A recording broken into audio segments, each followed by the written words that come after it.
Eamon Javers is the financial correspondent for Politico.com and has a big story today on Rubin's continuing influence. He joins us now. Welcome to you.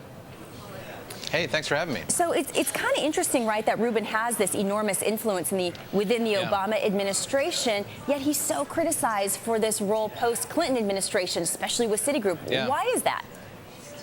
Well, look, he's just a dominant figure in economic thinking inside the Democratic Party, and there are a lot of people running the Obama economic team at this point who really came up under Rubin as proteges, who worked for him at Treasury, who worked with him at Citigroup, who are connected to him and who are sort of sympathetic with his way of thinking. So he's got enormous influence inside the Obama administration, and I'm told he's regularly on the phone with a lot of folks from the very top at Tim Geithner, Larry Summers level, all the way down into lower level ranks inside Treasury, giving thoughts, ideas, bouncing some suggestions off of folks inside the Obama team. Do you have specifics on that? Like, what is it, as you describe, his way of thinking that has current policymakers so interested in what he has to say? Well, a couple of things. I mean, we saw just in looking at the public records, they've been very transparent about Geithner's public schedule, and we see that he spoke to Rubin 3 times before Obama put out his Wall Street regulatory reform proposal, including an hour-long meeting up in New York with Rubin. We can presume that Rubin weighed in on what that Wall Street reform proposal ought to look like. Right. We also know that Rubin has been very hot on the issue of deficits. The deficits matter, and that the United States is stretching itself very thin here in terms of our fiscal policy. We can also assume that Rubin has been making that point behind closed doors as well with the Obama team. Eamon, might I ask you what you thought of Mr. Rubin's testimony today? Because as we mentioned earlier, the chairman, Angelides and Thomas, seemed a little bit annoyed.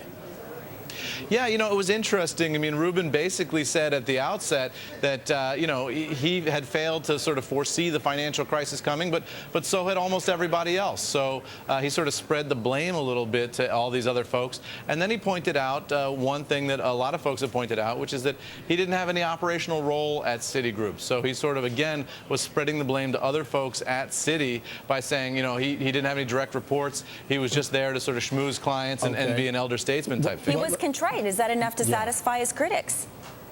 Bob Rubin. It's probably not going to be enough. Probably not going to be enough to satisfy his critics. I mean, his critics, particularly on the left, are extremely harsh. I talked to a lot of those folks in doing that story for Politico, and what you hear is, this is the guy whose policies ruined the American economy. I mean, they're not going to forgive that, based on his testimony today. Well, obviously, he still inspires a lot of loyalty because a lot of people, given this backdrop, don't see him as radioactive. No, well, it's interesting. They take his calls, but they're not really public about taking his calls. And in fact, when Gary Gensler, the head of the CFTC, was quoted in the New York Times saying something nice about Bob Rubin, it shocked other people inside the administration that somebody would go public praising Rubin. They want his expertise, but they don't want anybody to know about it?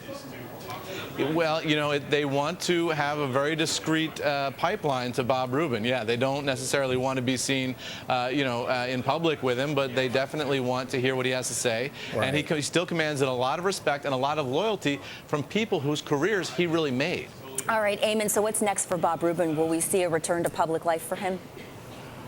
That's a good question. I mean, I'm told that, there's some sense that he might want to get back in the game. But I don't see how he does that politically. It'd be very, very challenging for him after this. Eamon Javers, Politico.com, talking about Bob Rubin's current role in the Obama administration. Many thanks.